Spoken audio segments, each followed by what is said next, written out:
தமிழகத்தின் அடுத்த முதல்வர் யார்? அதாவது தேர்தல் முடிஞ்சதிலிருந்து இன்னைக்கு வரைக்கும் பல பேர் கருத்து கணிப்பு அப்படின்ற பேர்ல கருத்தை திணிச்சுக்கிட்டு இருக்காங்க. அவங்களுக்கு எந்த கட்சி தலைவரை பிடிக்குமோ அவர் தான் அடுத்த முதல்வர் அப்படின்னு உருட்டிக்கிட்டு இருக்காங்க.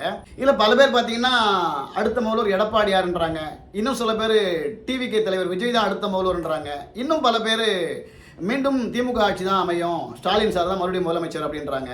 இதில் பாருங்க, டிவிக்கு ஆட்சி அமைக்கும், ஏடிஎம்கே ஆட்சி அமைக்கும் அப்படின்னு சொல்லும்போது பல பேர் சந்தோஷப்படுறாங்க, மகிழ்ச்சி அடைகிறாங்க. ஆனால் மீண்டும் திமுக தான் ஆட்சி அமைக்கும், ஸ்டாலின் தான் அடுத்த முதல்வர் அப்படின்னு சொல்லும்போது பல பேருக்கு பொறுத்துக்க முடியாமல் பொங்குறாங்க, கோவப்படுறாங்க, எரிச்சல் அடைகிறாங்க. இன்னும் தப்பாக கமெண்ட்லாம் பண்ணி கழுவி ஊற்றுறாங்க. ஏன் அப்படிலாம் பண்ணுறீங்க? உங்களை மனசாட்சி இல்லையான்னு கேட்டால் அதெல்லாம் ஒன்றும் இல்லை, திமுக மக்களுக்கு எதுவுமே பண்ணலை, 5 வருஷத்தில் என்ன பண்ணிட்டாங்க, அவங்களாம் ஒன்றுமே பண்ணலை அப்படின்னு சொல்லி இவ்வளோ வரையும் அடுத்து தள்ளுறாங்க. நான் சொல்கிறேன் திமுக என்னென்ன பண்ணியிருக்குன்னு சொல்லிட்டு.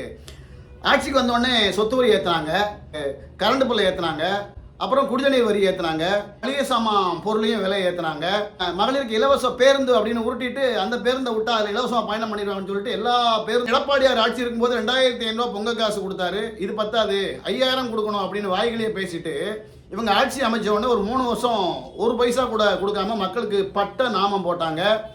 அப்புறம் ஏழை எளிகள் பயணிக்கக்கூடிய கவர்மெண்ட் பஸ் ஸ்டாண்டு கோயம்பேட்டில் பக்கத்தில் ஈஸியாக இருந்துச்சு, அதை கொண்டு போய் கிளாம்பாக்கத்துக்கு மாற்றி மக்களுக்கு ஆட்டோ செலவே 1500 வர அளவுக்கு வழிவகை பண்ணாங்க. ஆனால் பாருங்கள், பணக்காரங்க போகக்கூடிய அந்த ஆமணி பஸ் ஸ்டாண்டை மட்டும் இங்கே விட்டுட்டாங்க. மாதம் மகளிருக்கு 1000 ரூபா உதவித்தொகை கொடுப்போம் அப்படின்னு சொன்னாங்க. ஆட்சி அமைச்சு 28 மாதம் எந்த மகளிருக்கும் கொடுக்காம 29வது மாதம் கொடுக்கும்போது நாங்கள் தகுதி உள்ள மகளிர் தான் கொடுப்போம் அப்படின்னு சொல்லி கொடுத்தாங்க. ஆனால் அந்த 4.5 வருஷம் கழித்து எல்லா மகளிருக்கும் கொடுத்தாங்க, ஏன்னா அதுக்குள்ளே எல்லாருக்குமே தகுதி வந்துருச்சு. அப்புறம் கோடை நிவாரணம் 2000 கொடுத்தாங்க. ஆட்சி முடிய போகுதுன்னு சொல்லிட்டு அதுக்கு முன்னாடியே மகளிருக்கு உதவித்தொகை கஷ்டப்பட்டுறக்கூடாதுன்னு ஒரு 3000 கொடுத்தாங்க.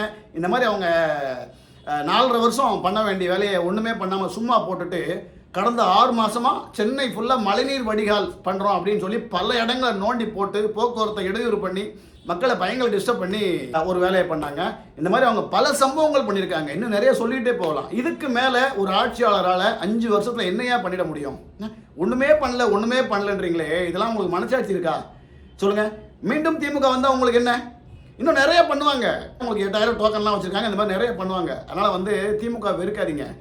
60 ஆண்டு கால திராவிட கட்சி அது, அதனால் அதை வெறுத்துறாதீங்க.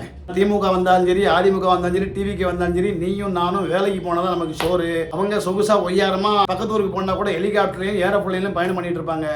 ஆனால் நீயும் நானும் வெயிலில் கஷ்டப்பட்டால் தான் சோறு, அதை மனசில் வச்சுக்கோ. யார் ஆட்சி அமைச்சாலும் நம்ம வீட்டில் உட்காந்து விருந்தோம்பெல்லாம் பண்ண முடியாது, டெய்லி கஷ்டப்பட்டு தான் சோறு திங்கணும். யார் வந்தால் நமக்கு என்ன? இந்த 5 ஆண்டுகளில் திமுகவின் சாதனை 50 ஆண்டு சொல்லக்கூடிய அளவுக்கு பண்ணியிருக்காங்க.